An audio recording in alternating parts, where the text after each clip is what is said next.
Hey, I'd just like to welcome everybody here today to part 2 of this webinar series entitled The Optimisation and Scale-Up of an Antisolvent Addition Crystallization from Lab to Pilot Plant. My name is Mark Barrett and I'm a Senior Research Development Engineer from the Solid State Pharmaceutical Cluster. More information on the cluster can be found on the website below regarding our objectives with supporting the pharmaceutical manufacturing, commercialization and research industries within Ireland. In part 2 of this webinar series, I'll be looking at the protocol developed during my thesis for the optimization and scale-up of this anti-solvent process.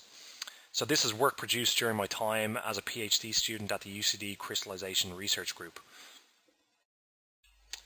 So taking a look at our presentation overview for today, initially we'll go through the summary of findings from part 1 in this webinar series and also outline the objective for the current webinar.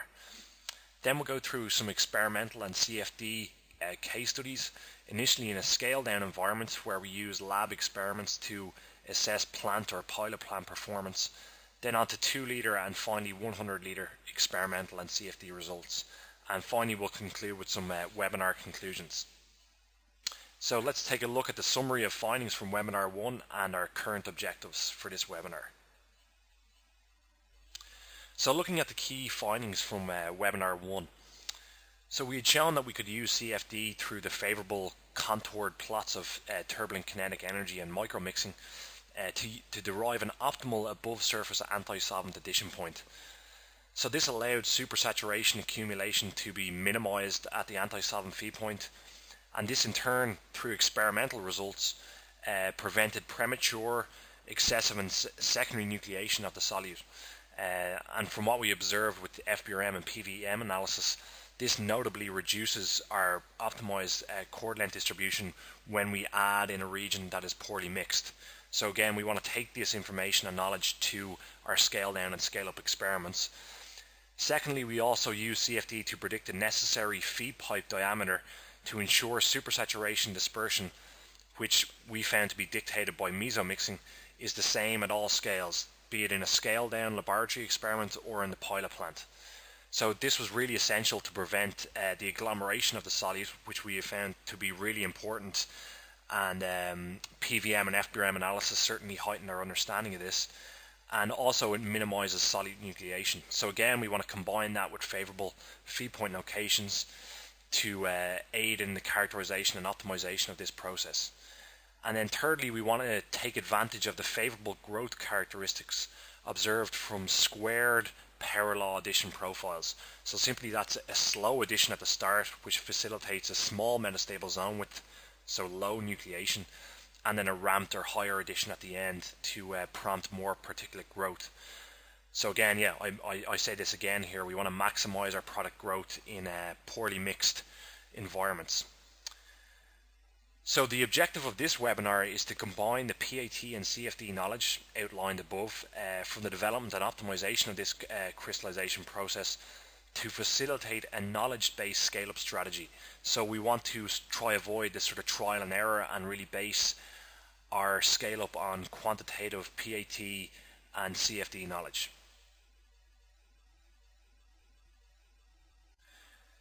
So the objective of this scale-up study was to scale up an optimized bench scale chord length distribution or experiment. This experiment was well mixed at 325 RPM. It also had an optimized feed point location which was based on CFD. Its feed pipe diameter of 3.2 mils didn't facilitate premature or excessive nucleation of the product, so it wasn't limited by meso or micromixing. And also it was the longest anti-solvent addition experiment we characterized with an addition rate of 0.045 grams per second. So a typical scale-up recipe would be to maintain same or similar power per unit volume on scale. So what we found, particularly when we went to the larger reactors, that this was not always possible due to aeration. So the pitch blade turbine we used was upward pumping, so all turbulent kinetic energy was sent to the liquid surface. So at higher agitation speeds, we simply started to entrain air by means of vortexing or otherwise from the liquid surface. And initially what we found out was that our product liked to grow on these sort of surfaces created by the bubbles. So PVM gave us a great insight to this. You can see in the image here on the right, we can see a series of bubbles due to aeration, but we can see our solute actually growing around those bubbles and encasing them. What was interesting though, we could actually isolate those. You can see here from this microscope image our sort of dendritic non-polymorphic benzoic acid, but also our sort of air inclusions created by this sort of air entrainment at the larger scale. So this obviously wouldn't be good for solvent entrainment, drying, purity profile, etc. So we couldn't actually achieve a constant pair per unit volume on scale. So really we had to use PVM to note our point of aeration and basically go 10% below that to prevent any air entrainment to the bulk. So we want to use the scale-up toolbox, be it FBRM, PAT and CFD knowledge, to reproduce our 500 ml chord length distribution. So we determined our criterion for success in a scale down and scale up environment was plus or minus 5% of the FBRM median, mean and mean square weight. So that would allow us to characterize our fine particle dimension, our average and the coarse end of our chord length distribution.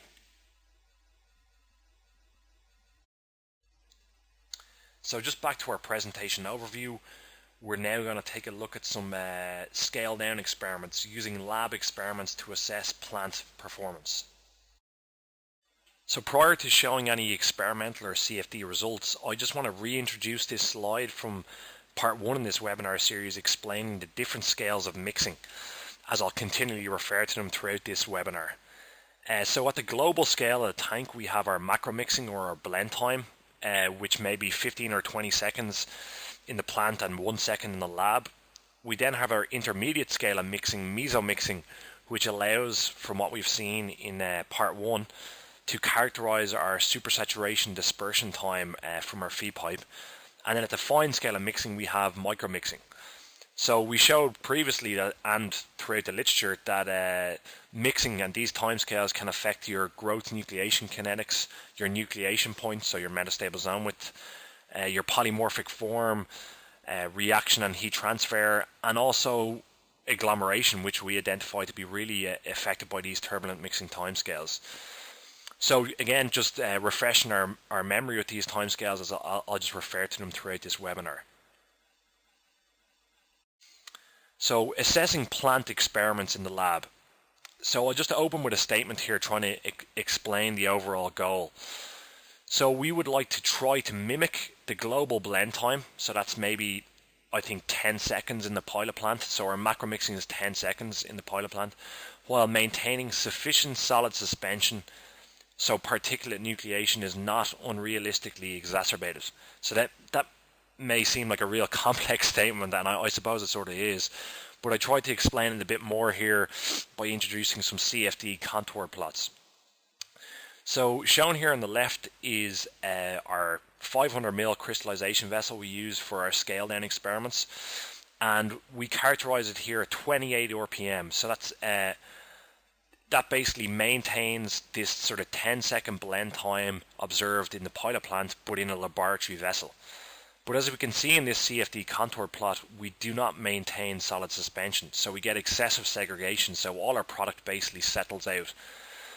And if this is the case experimentally, we would just observe continual nucleation in the region of blue and then segregation to the region in red.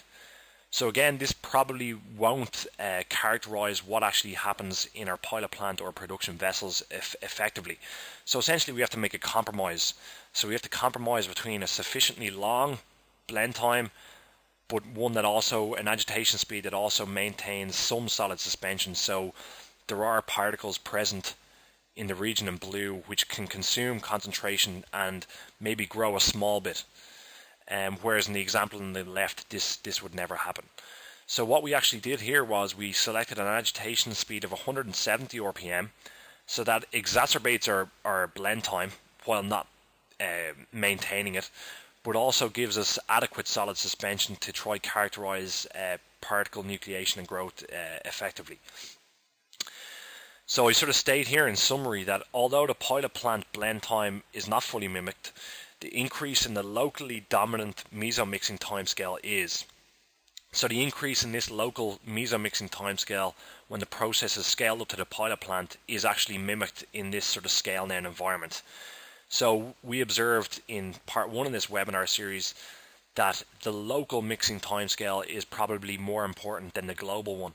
So we may not reproduce the global blend time here, but we do mimic the local mixing timescale, which is obviously very important.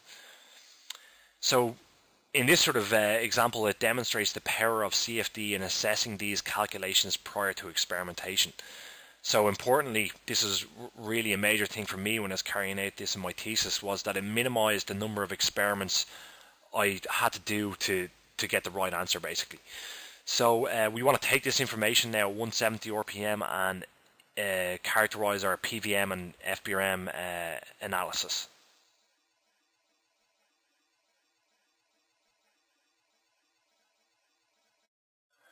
So combining CFD knowledge with FBRM experimentation. So shown on our plot here on the y-axis, we have our dominant or locally dominant meso-mixing timescale. So simply that's our time to diffuse supersaturation from our feed point. And our x-axis, we have our experimental protocol. So firstly shown here, we have our desired experiment.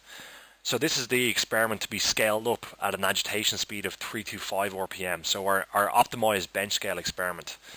So now we want to apply our scale down protocol at 170 RPM. So as we reduce our agitation intensity, we should observe a notable shift in our dispersion of concentration from our feed point. And this is evident here from our CFD analysis. So we now apply our experimental and CFD protocol by deriving an optimal feed point location and a reduced feed pipe diameter and squared power law feed profile. So we can now see we notably reduce this time to diffuse concentration even in this poorly mixed environment at 170 RPM. So we're in fact controlling this local meso-mixing timescale by the development of these effective process parameters, so feed point location and feed pipe diameter. So now we can see from this chart that we actually reproduce the time to mix observed locally in a 325 RPM experiment, but now reproduced in a 170 RPM environment, so a scale down environment. So CFD allows us to determine these suitable add locations and importantly feed pipe diameters that allow us to reproduce this time to mix in this scale down environment, but also this will be applied to the 2 litre and 100 litre examples. So now let's experimentally quantify this shift to a poor location in a scale down environment and then up to an optimized and nozzle addition experiment. So we're going to characterize crystallization characteristics like the metastable zone, our FBRM nucleation rate and statistics such as the median, mean and mean square weight, and finally some FBRM chord length distributions.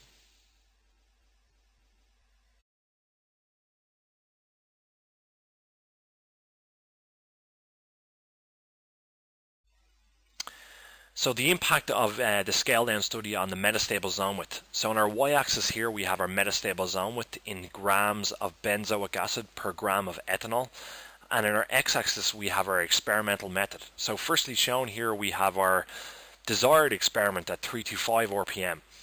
So this is an extremely repeatable experiment over the course of 3 experiments with, as shown here, very little standard deviation.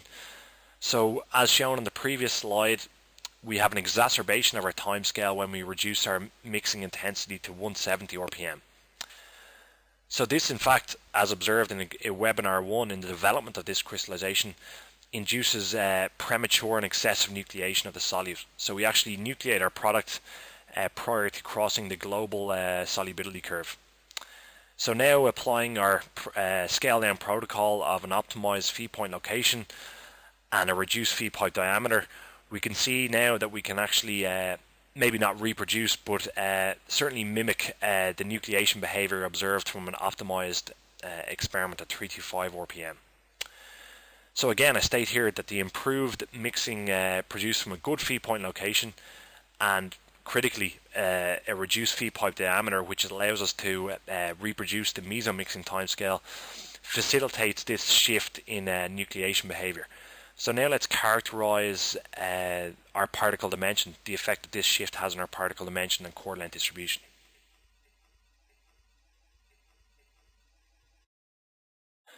So now looking at the impact of the scale length study on particle dimension and chord length distributions.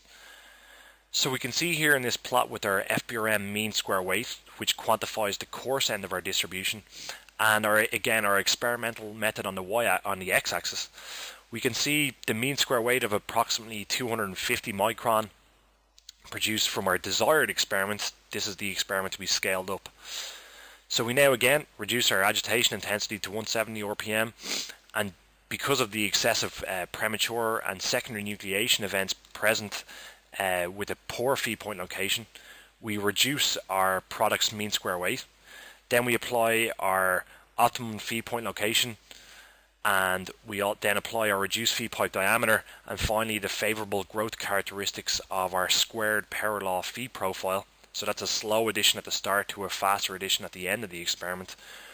We can see we actually dramatically shift our chord length distribution, but our mean square weight, to the values that were observed from the optimized 325 RPM experiment.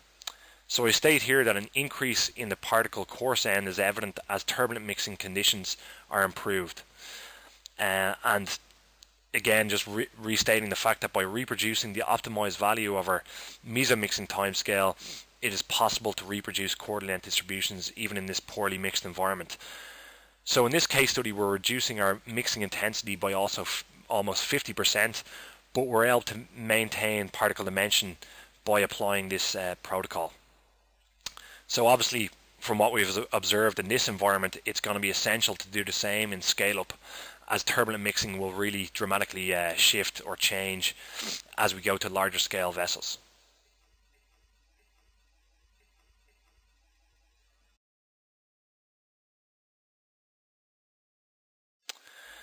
So showing our FBRM chord length distributions here, you can see on the left our FBRM no weighted chord length distribution, and on the right our FBRM square weighted distributions. We can see that we mimic chord length distribution shape and notably size and number in a scale down environment. So this is sort of confirmed qualitatively by PVM, showing the deagglomerated form of benzoic acid being produced on the left in a desired experiment at 325 RPM, and on the right in our scale down approach at 170 RPM. So in summary, we're able to state that mimicking the local diffusion of supersaturation from the feed point is essential for producing similar nucleation and growth behavior on scale. So this is really going to forge the experimental protocol for our 2 liter and 100 liter experiments.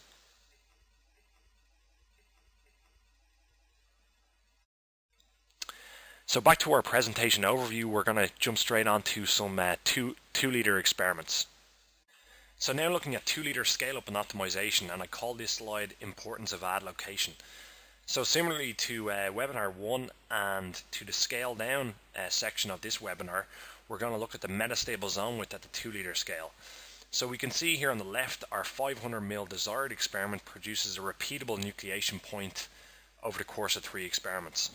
So now we scale up to a 2 liter scale, and without any CFD prior knowledge, we simply add, due to the mechanical strains of the lid, close to the reactor wall. And as we can see from our CFD analysis on the previous slide, the exacerbation of the local diffusion time constant induces this premature nucleation. So again, because of the accumulation of supersaturation, we observe this premature and excessive nucleation. So now we improve our local turbulent mixing timescale by having an optimum feed point location derived by CFD and reducing our feed pipe diameter. We can see now as the local mixing timescale improves or is reduced, our vessel homogeneity is better, and now we actually have a more homogeneous system and a more repeatable metastable zone width. So again, we can see here from this this plot that at the 2 liter scale, our metastable zone width can really be influenced by this sort of scale-up protocol of feed point location and feed pipe diameter. So it's similar to what we observed in the scale-down study. So I sort of state here in summary really is that in cases where static is not an issue, like so be it in a system with xylene or toluene, feed pipe diameter should really be used to the user's benefit to control your nucleation point, but also, as we've shown previously, to control particle growth and agglomeration.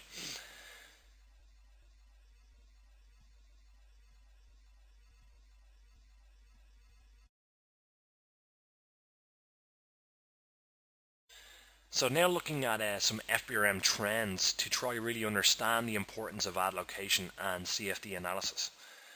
So on our y-axis here we have our FBRM fine chord counts per second, so that's between a size of 1 and 10 micron, and on the x-axis we have time. So in red we have our fine count trend from our 500 optimized experiment. So I say here we require this is the sort of nucleation profile we would like. An initial scale up to 2 liters, we can see without any CFD analysis or knowledge, we dramatically increase the amount or number of fine particle counts observed per second, and we also increase the nucleation rate. So we can see now that because of this exacerbation of the mesomixing timescale, we're facilitating an increase in fine particle number, but also the production rate of fine particle counts. Importantly, from this slide though, we can also note an additional 2 inflection points which are attributed to secondary and tertiary nucleation events, which was confirmed by PVM. So not only are we having a higher nucleation rate, but we're also introducing secondary and tertiary nucleation, which is really going to affect our particle growth throughout the batch.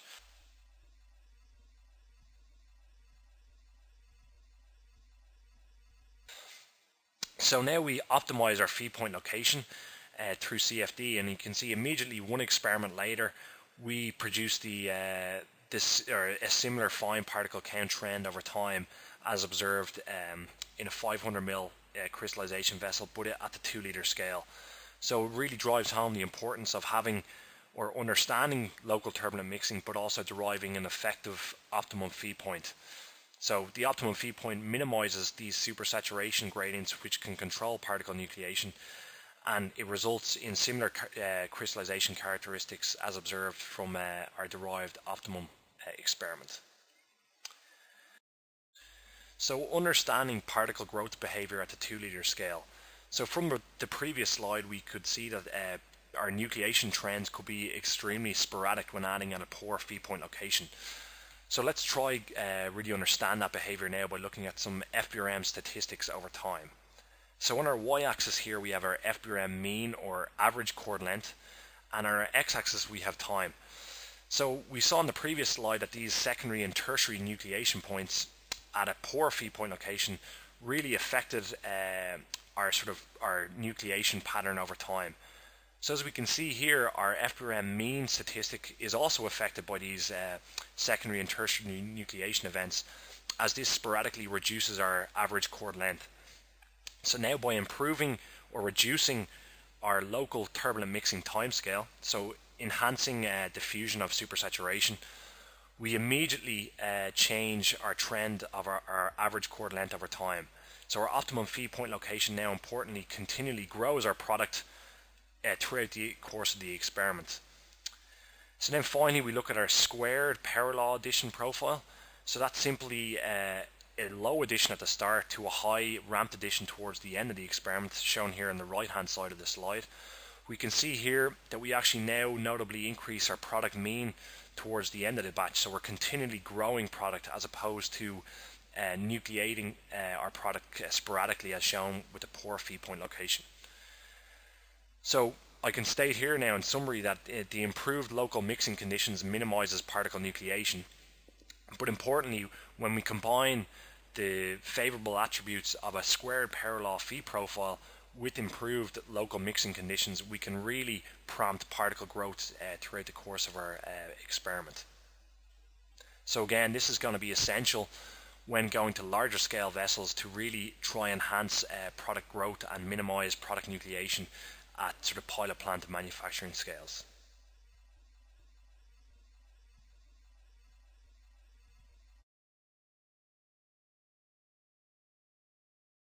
So now looking at some microscopy to quantify the shift observed here from our previous FBRM statistics, we can see our crude addition, which is our pore feed point location at the 2 liter scale, produces a sort of agglomerated small crystal habit of benzoic acid. Then we apply our CFD analysis to optimize our feed point location.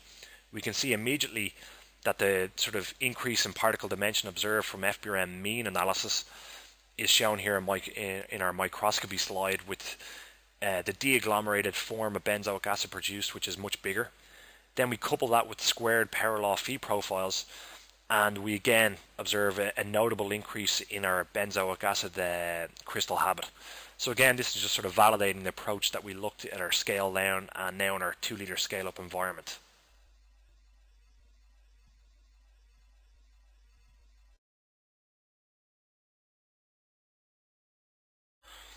So now looking at some FBRM chord length distributions to quantify the success of this scale-up strategy. So shown here is our FBRM chord length distributions of our optimized 500 ml experiment, so the experiment we'd like to scale up. And also shown below is our FBRM statistical information. So looking at our 2 liter scale-up, our power law feed profile experiment, which maximized our FBRM statistics, we can see that we maintain our chord length distribution shape in the no-weighted, so the chord length distributions on the left. This is also verified by our FBRM statistics, as our FBRM median only deviates by 3%, and our FBRM mean is in fact maintained over the course of 3 experiments. So now looking at our square weighted distribution on the right, we can see we actually shift our chord length distribution a little bit to the right, and this is verified by an increase in our FBRM our mean square weight statistic by 9%. So obviously increasing particle dimension a small amount may be actually beneficial to filtration on scale, but we can attribute this increase in particle growth at the 2 liter scale to the favorable growth characteristics of our squared power law feed profiles.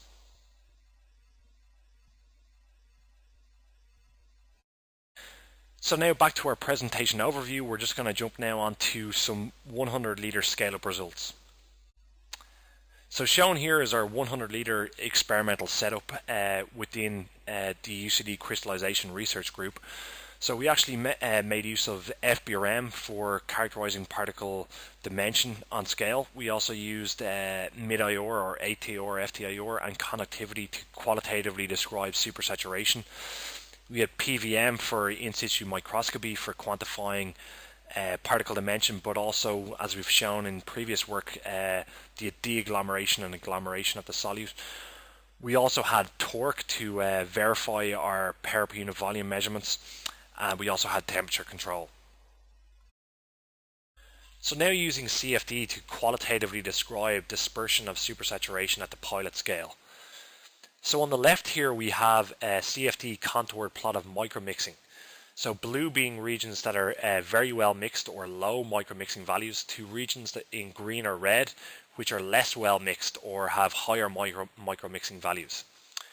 So using the CFD tracer clip, we can see that the supersaturation pathway to the bulk is along regions that are dominant or have high micromixing values. This is just shown here by this annotation. So this is again going to introduce problematic concentration gradients at this scale, which, as we've seen in the scale down and in the 2 liter environment, can really enhance product nucleation and agglomeration. So at this point, the supersaturation is mixed by the impeller and axially dispersed throughout the vessel. So this is in comparison to a derived optimized feed point location. We can immediately see the difference in the supersaturation pathway. Concentration is immediately drawn to the region of the impeller where it is well mixed and then axially dispersed. Importantly now, this supersaturation pathway is along regions of low micromixing. So this shows that the supersaturation is going to be immediately dispersed and mixed and then axially dispersed by the impeller.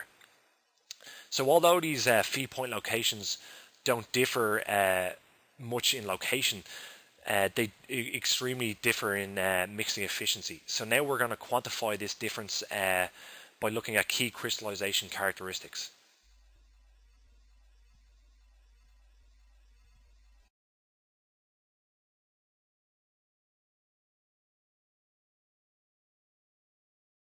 So we now want to use FBRM statistics to understand particle behavior at the 100 litre scale.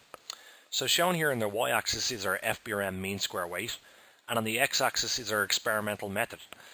The first value shown here is the desired mean square weight from the optimized 500 ml experiment. So we'd like to reproduce this at this scale. So now we're going to look at the mean square weight values produced from a poor feed point location. We can see there is a notable increase in the mean square weight value attained. As we improve local mixing conditions, we can see now our mean square weight value is significantly reduced. And then as we try to match our local meso mixing conditions by having a reduced feed pipe diameter, we start to increase our mean square weight. Couple this with the favorable growth characteristics exhibited from a squared parallel feed profile, we can now actually produce a final mean square weight value that is comparable to the 500 ml optimized experiment. However, from previous knowledge, I sort of state here that should the particles not be smaller with a poor feed point location, similar to what we observed at the scale down and in the 2 litre setup. So are we obtaining more growth at this poor feed point location? So we're going to assess and try to understand this by looking at some more FBRM trended information.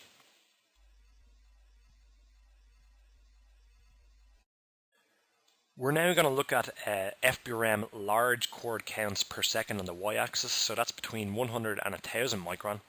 So for the poor addition location, we can see we produce about 750 large chord counts per second.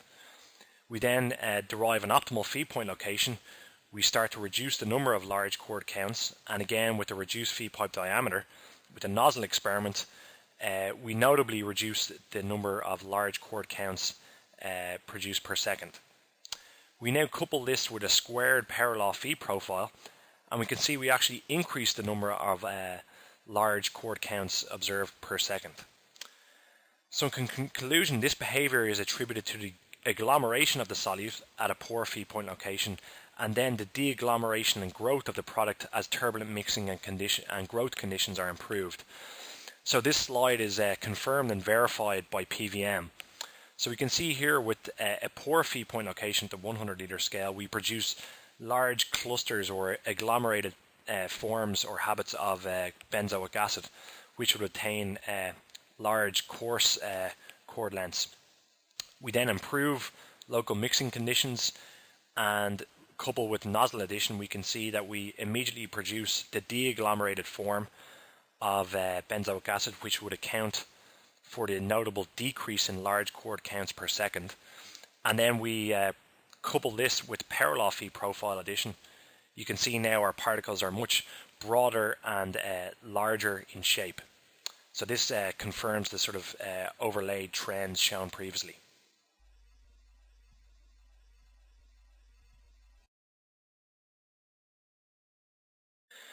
So now summarizing our scale up and scale down results, we can see our FBRM chord length distributions are maintained in a 500 ml scale down environment, 2 litre and 100 litre scale up environment. So importantly, we are able to use or combine PAT and computational fluid dynamics knowledge to attain maintaining particle dimension on scale. Importantly, on a poor scale up, we showed previously the agglomeration of the solute. When this product was isolated and dried, the particles seemed to be extremely brittle and broke up very easily. This is sort of shown here by this microscopy image. Obviously, this material will be very poor for clogging filtration or drying units, and this is in comparison to our successful scale-up, where we produced the dendritic de-agglomerated form of benzoic acid, which actually isolated and maintained morphology during the filtration and drying stages. So segregation is an additional challenge attributed to crystallization scale-up. So again, we wanted to couple FBRM and CFD technologies to try understand particle segregation. So CFD simulations were ran at the 100 litre scale to verify or to try quantify what type of segregation was evident. As shown in this CFD contour plot, contours shown represent our solids volume fraction. We can see there's really no extremities present in this contour plot. so particle segregation may not in fact be an issue. So this is verified at the 100 liter scale when slurry samples were taken to confirm this. So slurry samples were taken from the base of the reactor and also drawn from the liquid surface. So again, we'd like to maybe draw the coarse end of the material from the base and the fine end being suspended at the liquid surface. However, FBRM verified that the chord length distributions were in fact the same, with the FBRM median, mean and mean square weight statistics showing this, but also the FBRM number, so the slurry density was actually the same at each point as well. So again, it just shows another attribute or method of combining the two technologies to understanding your process.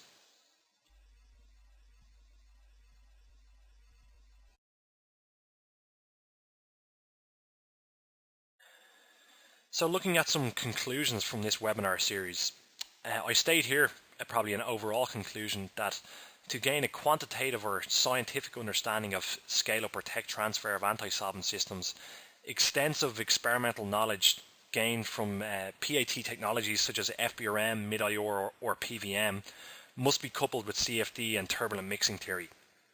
So I hope I've demonstrated that through part 1 and part 2 of this webinar series. So finally, some recommendations for scale-up. Firstly would be to try and maintain a constant power per unit volume where possible on scale-up. So certainly if aeration isn't an issue, maintaining constant power per unit volume can allow you to obtain similar micromixing values in the bulk, which can really help manage scale-up by optimizing diffusion of concentration in the bulk. Secondly would be to maintain constant diffusion of supersaturation from your feed point on scale-up. And also to use CFD to optimize your add location, but also to determine the required feed pipe diameter to maintain this meso-mixing timescale on scale-up. So finally, for me, this method or semi-quantitative approach allowed for the successful scale-up and scale-down of this system.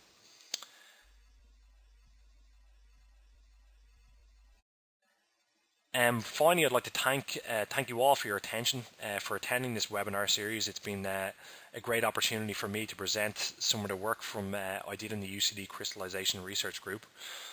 I'd also like to thank my colleagues within the Crystallization Research Group at UCD and in the greater solid state pharmaceutical cluster, with particular reference again to Professor Glennon and Professor Hodnett and John O'Halloran for allowing me to present some of this data today. Finally, to some of the guys in Metler Toledo, Des and Brian O'Sullivan, for helping me greatly throughout my PhD and into my industrial and now career within the cluster, and also to Ben and Rule for making this webinar happen. So I'd like to maybe break here and take questions. I have my email address there if anybody wants to contact me directly, and also the UCD Crystallization Research Group website if you'd like to attain more information about PAT training or research programs.